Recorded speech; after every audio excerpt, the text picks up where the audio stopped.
Su padre murió antes de que ella supiera siquiera qué significaba tener uno.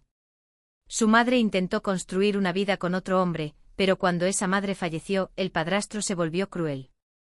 Bebía, la golpeaba y al final, la vendió como si no fuera mejor que un animal de ganado. Para el verano de 1887, Eliza solo tenía 23 años, pero cargaba el peso de una vida entera de dolor. Había pasado de unas manos a otras hasta que ya no creía pertenecer a ningún lugar. Ahora yacía medio muerta en un cementerio que el tiempo había olvidado, susurrando a nadie que ya no estaba limpia. Si hubieras llegado cabalgando a ese lugar y la hubieras visto allí entre los muertos, ¿te habrías ido o te habrías arrodillado? El llano estacado nunca había sido amable con los hombres, mucho menos con las mujeres. Una tierra tan vasta y vacía que hacía sentir pequeño a un hombre sin importar cuántos años hubiera pasado a caballo. Aquí el sol cocía la vida de la hierba, el viento llevaba polvo a los pulmones y hasta los muertos parecían abandonados. Allí fue donde Jacob Miller se encontró aquel día. 47 años dirigiéndose a la pequeña elevación donde había enterrado a su esposa durante la epidemia. Se había prometido que sería solo otra visita, un momento callado con el pasado. Pero la pradera no se preocupa por las promesas. Desmontó sombrero en mano, y el silencio del lugar cayó pesado. Las tumbas se extendían por el suelo como cicatrices. Cada una recordatorio de que nadie está a salvo de la pérdida. Jacob conocía demasiado bien esa verdad. No buscaba nada más que el pequeño consuelo de estar donde habían depositado a su esposa. Pero la tierra tenía otros planes. Al principio pensó que era un montón de trapos viejos. La gente tira cosas en cualquier parte aquí, pensando que el viento se las llevará. Pero entonces el montón se movió. Salió un sonido, débil pero lo bastante agudo para detenerlo en seco. La mano de Jacob fue a su rifle, pero lo que vio después le cortó la respiración. Era una chica, el rostro pálido contra el polvo, el cuerpo magullado y desgarrado, aferrándose a un trozo de tela como si fuera lo único que le quedaba en el mundo. Cuando sus labios se movieron, las palabras apenas salieron. Pero Jacob las oyó claras: ya no estoy limpia. Esas palabras no hablaban de suciedad ni sangre. Hablaban de algo más profundo, algo roto en su alma. Jacob sintió que le golpeaban directo en el pecho porque él también había vivido con un vacío que despoja a un hombre hasta dejarlo en nada. Perder a su esposa lo había vaciado. Ahora aquí estaba esta joven abandonada entre los muertos, creyendo ya que no le quedaba valor alguno. Podría haberse dado la vuelta. Nadie lo habría sabido. Nadie lo habría culpado. Pero la pradera estaba quieta. Las tumbas alrededor parecían inclinarse como esperando su decisión. Jacob Miller había venido a recordar a su esposa y, en cambio, había encontrado a una desconocida abandonada al mismo silencio. Y supo en ese instante que su elección en aquel momento lo cambiaría todo. Jacob se quedó arrodillado junto a la chica, sin saber qué hacer a continuación. Ella temblaba como un ternero recién nacido atrapado en el frío. Pero había una chispa obstinada en sus ojos.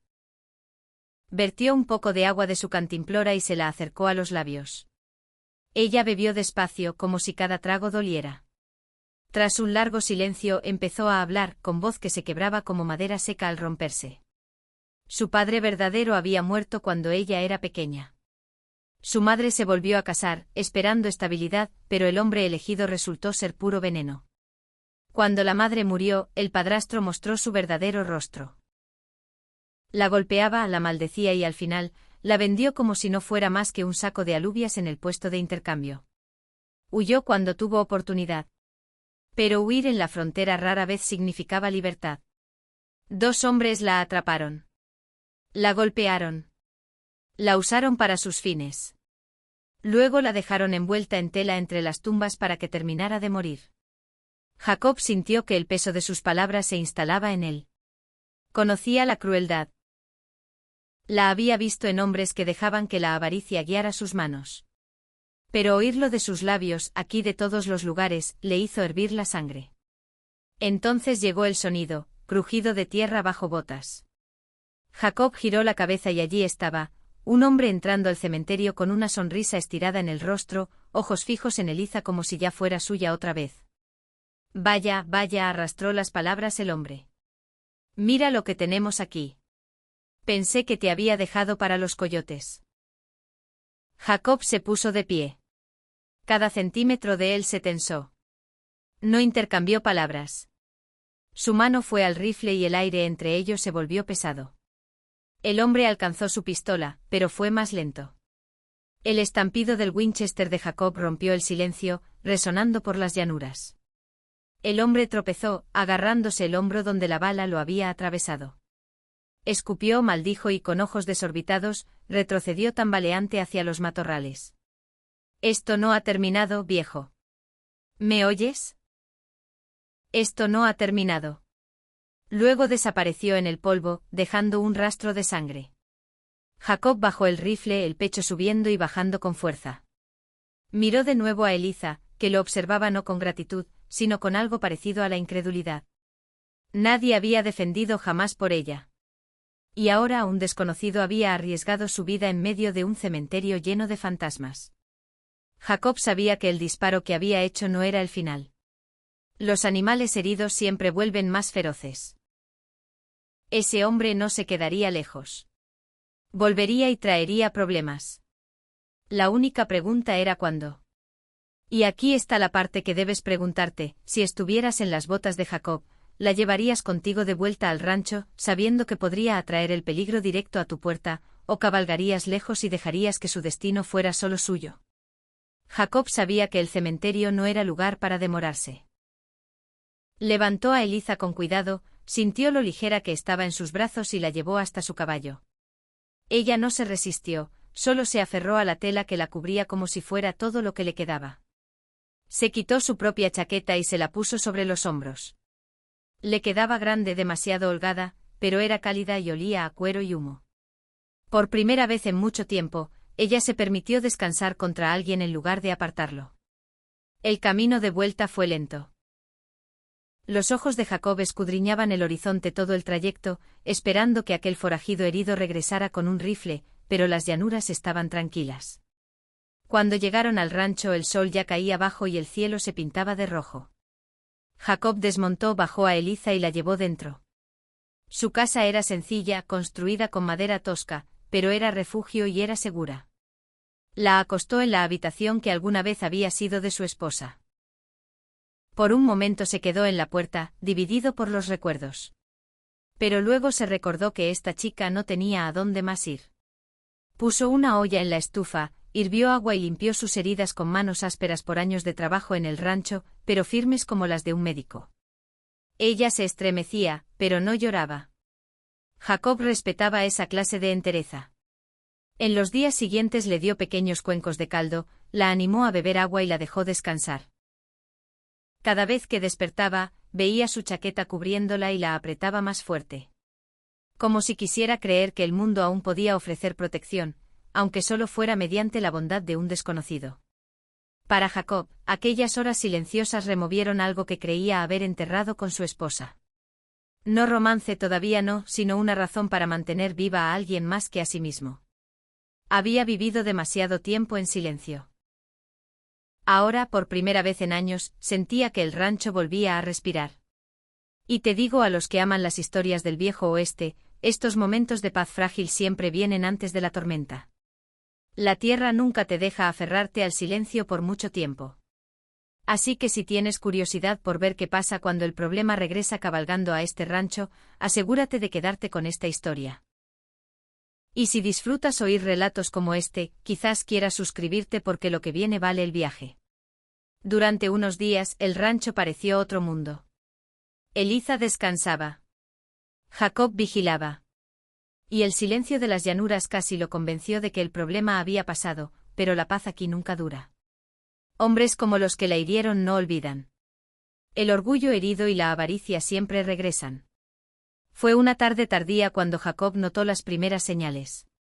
Las gallinas estaban inquietas. El perro no se calmaba y el viento traía el leve sonido de cascos. Dejó el cubo de agua que llevaba y caminó despacio de vuelta a la casa. Su rifle apoyado contra el marco de la puerta, siempre cerca. Eliza estaba dentro aún con su chaqueta, observándolo por la ventana con ojos muy abiertos que le decían que ella también lo sentía. Entonces aparecieron los jinetes, dos, avanzando fuerte por el campo seco, polvo levantándose detrás como una tormenta. La mandíbula de Jacob se tensó. Reconoció al hombre que había disparado días atrás, con el brazo aún en un cabestrillo sucio. El otro era más grande, de aspecto más cruel, y ambos llevaban rifles sobre las sillas. No venían a hablar. Jacob entró y le dijo a Eliza en voz baja que se quedara atrás pase lo que pase. Ella asintió, pero sus manos apretaron más la chaqueta, como si la tela sola pudiera protegerla. Tomó cartuchos extra y cargó su Winchester con movimientos calmados y firmes. Había estado en peleas antes y sabía que el pánico nunca salva a un hombre. Los jinetes frenaron cerca del corral y gritaron su nombre: Miller. Tienes algo que nos pertenece. Sácala y quizás te dejemos vivir para ver otro amanecer. Jacob salió al porche, rifle en mano, sombrero bajo. Lo único que se llevarán de este lugar es plomo. El aire se quedó quieto un momento. Luego los disparos rompieron el silencio. Las balas astillaron los postes de madera. Un vidrio se hizo añicos detrás de él. Jacob cayó sobre una rodilla y devolvió el fuego. Su primer disparo alcanzó la pata del caballo del hombre más pequeño, derribando al animal en un grito de polvo y furia. El forajido rodó al suelo, maldiciendo, y disparó al azar. Jacob se movió, apuntó de nuevo y el segundo disparo rozó el muslo del hombre, haciéndolo girar y caer en la tierra. El forajido más grande desmontó gritando, y disparó hacia la casa. Una bala atravesó el hombro de Jacob, empujándolo contra el porche. Apretó los dientes y se obligó a levantarse, sangre empapando su camisa. Dentro Eliza oía cada disparo. Su corazón latía contra las costillas mientras tomaba el revólver que Jacob había dejado en la mesa. Nunca había disparado a un hombre, pero la rabia bulló dentro de ella, más caliente que el miedo. Abrió la puerta lo justo para ver al forajido grande cargando adelante. Con manos temblorosas levantó la pistola, apretó el gatillo y el hombre cayó duro en el polvo. El silencio después de ese disparo fue más pesado que la pelea misma. El humo flotaba por el patio. El forajido herido, el mismo al que Jacob había disparado en el cementerio, miró a Eliza con ojos muy abiertos. Por primera vez, su sonrisa había desaparecido. Se puso de pie tambaleante agarrándose la pierna sangrante, y se alejó cojeando hacia el horizonte. Jacob se apoyó en la barandilla del porche, el dolor quemando en su hombro, pero sus ojos no se apartaron de Eliza. Ella estaba congelada en la puerta, pistola aún en la mano, respirando fuerte. La chaqueta que él le había dado ondeaba al viento y, en ese momento, no parecía una chica rota dejada para morir. Parecía alguien que acababa de reclamar su propia vida. Jacob susurró entre sangre y polvo: por ahora ha terminado. Pero aquí fuera, nada permanece tranquilo para siempre. Y esa es la pregunta que te planteo viendo cómo se desarrolla este relato. Si hubieras disparado ese tiro, si hubieras defendido tu vida por primera vez, ¿sentirías alivio? ¿O sabrías en el fondo que el problema podría volver a llamar mañana? Esa pregunta es porque necesitas ver qué pasa después. El patio volvió a estar en silencio, salvo por el zumbido en los oídos de Jacob y la respiración entrecortada de Eliza. El humo de los rifles colgaba bajo, curvándose en el calor del verano antes de que el viento lo llevara por las llanuras. Un hombre yacía muerto en el polvo. El otro había desaparecido en el horizonte y, de pie en la puerta con su chaqueta bien cerrada y una pistola aún en la mano, Eliza ya no era la misma chica que Jacob había encontrado entre las tumbas. Jacob se dejó caer en los escalones del porche, presionando la mano contra la herida en el hombro. El dolor era agudo, pero no suficiente para quebrarlo. Eliza soltó la pistola y corrió a su lado, manos temblando mientras intentaba ayudarlo. Susurró que lo sentía, que todo lo que traía a los demás era problemas. Jacob la miró a los ojos, firme y calmado a pesar de la sangre en la camisa, y le dijo que no era verdad. Los problemas no eran lo que ella era. Sobrevivir sí. En los días siguientes el rancho se convirtió en un lugar de sanación. Jacob cosió su hombro lo mejor que pudo y Eliza lo cuidó a cambio. Alimentó a los animales, barrió el porche y se sentó con él por las noches cuando la pradera se extendía tranquila bajo las estrellas. Poco a poco empezó a hablar no solo del dolor que había vivido, sino también de las cosas que aún esperaba. Había creído que su vida terminó a los 23. Pero Jacob le recordaba con cada acto callado que la vida puede empezar de nuevo en cualquier momento. Luego llegó el día en que confesó la verdad. Con lágrimas en los ojos, le dijo a Jacob que llevaba un hijo en su vientre, uno que no era suyo, una sombra dejada por sus verdugos. Se preparó para el rechazo, para la mirada que había visto demasiadas veces. Pero Jacob solo extendió la mano, la puso sobre la de ella y dijo: «Entonces será nuestro ahora». Esas palabras fueron más pesadas que cualquier bala, pero más suaves que cualquier oración. En ese momento Jacob no solo le ofrecía un techo y protección. Le ofrecía una oportunidad de dignidad, de pertenencia, de familia. Y Eliza, que una vez susurró que ya no estaba limpia, por fin creyó que podía ser más que la suma de sus heridas. La vida en la frontera nunca fue fácil, y siempre habría polvo y peligro, y hombres que creían poder poseer a otros. Pero también había resiliencia y elección, y la fuerza silenciosa de dos personas decidiendo permanecer juntas cuando el mundo esperaba que se derrumbaran. Ahora, déjame preguntarte esto: si hubieras estado en el lugar de Jacob, ¿habrías acogido a una desconocida, sabiendo los riesgos, sabiendo las cicatrices que llevaba? Y si fueras Eliza, ¿tendrías el valor de volver a confiar después de que todo te lo hubieran arrancado? Historias como esta nos recuerdan que a veces las batallas más duras no se libran con rifles ni revólveres, sino con la decisión de seguir adelante, de seguir cuidando, incluso cuando el pasado te dice que lo dejes. Si esta historia te conmovió, si crees que el viejo oeste aún tiene lecciones que vale la pena escuchar, te invito a darle like a este vídeo para que otros también lo encuentren. Y si quieres oír más relatos de la frontera, historias de amor, pérdida, justicia y redención, suscríbete al canal y quédate con nosotros. Porque aquí en las llanuras siempre hay más historias esperando ser contadas.